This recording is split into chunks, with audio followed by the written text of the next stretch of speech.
സ്ഥിരതാമസാക്കാനാണോ ഉദ്ദേശം? സത്യം പറഞ്ഞാൽ എനിക്കൊരു മനസ്സമാധാനം ഉണ്ടായിരുന്നില്ല. ഞാൻ നാട്ടിൽ നിർത്ത് നാട്ടിൽ നിന്ന് കുറ്റിയും പറിച്ച് പോരാൻ നേരം ആദ്യം ഓർമ്മ വന്നത് എനിക്ക് ഇവിടെ ഒരു റൂം ഉണ്ട് എന്നുള്ളതല്ലേ. അത് മാത്രല്ല, നിനക്കേ നാട്ടിൽ നിന്ന് അമ്മ സ്പെഷ്യലായിട്ട് കൊടുത്തു വിട്ട കടുകിട്ട് വാട്ടിയ അച്ചാറായിരിക്കും. എടാ, നിന്നെ പോലുള്ളവന്മാര് വരുമ്പോ കൊണ്ടുവന്ന അച്ചാർ കൊണ്ട് എനിക്കിപ്പോ ഒരു അച്ചാർ കമ്പനി തുടങ്ങാം. നീ ഇവിടെ ഒറ്റയ്ക്കാണോ? റൂംമേറ്റ് ഒരുത്തൻ ഉണ്ടായിരുന്നു, പിന്നെ ഇപ്പൊ ഇവിടെ നിൽക്കാൻ സ്ഥലമില്ലാത്തതുകൊണ്ട് അവൻ വർക്ക് ഫ്രം ഹോം എടുത്തിട്ട് വീട്ടിൽ നിന്നാണ് പണി ചെയ്യണത്. ഇത് എത്ര നില ഉണ്ട്? നിലയും കൊലയൊന്നും ഇല്ല. 2 ബെഡ്റൂം, 1 ബാത്റൂം, 1 കിച്ചൺ. കിച്ചണൊക്കെ ഉണ്ട്, പക്ഷെ കാണാൻ പറ്റില്ല.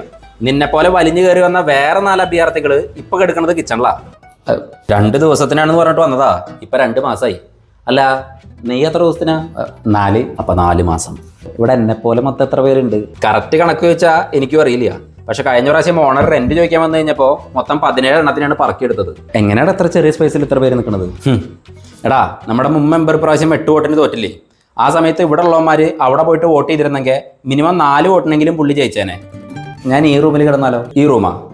നാട്ടിലെ നമ്മുടെ ഒപ്പം പഠിച്ച രാഹുൽ PR ഓർമ്മണ്ട? അവന്റെ കാര്യം അറിഞ്ഞാ? അവൻ മറ്റേ ഗ്രീഷ്മേനായിട്ട് ഒളിച്ചോടി. ഇപ്പൊ ഒരാഴ്ചയായിട്ട് നാട്ടുകാരെ മൊത്തം തപ്പിക്കൊണ്ടിരിക്കുക. 2 എണ്ണവും ഇതിന്റെ അകത്തുണ്ട്. ഞാൻ തന്നെ വല്ലപ്പോഴേ കാണാറുള്ളൂ. എടാ, അങ്ങനെയാണെങ്കിലേ നാട്ടിൽ നിന്ന് ചിഞ്ചുവിനെ കൂട്ടിയിട്ട് ഞാൻ ഒരു വരവ് കൂടി വരും. ഇതെന്താ ഓയോ റൂമാ?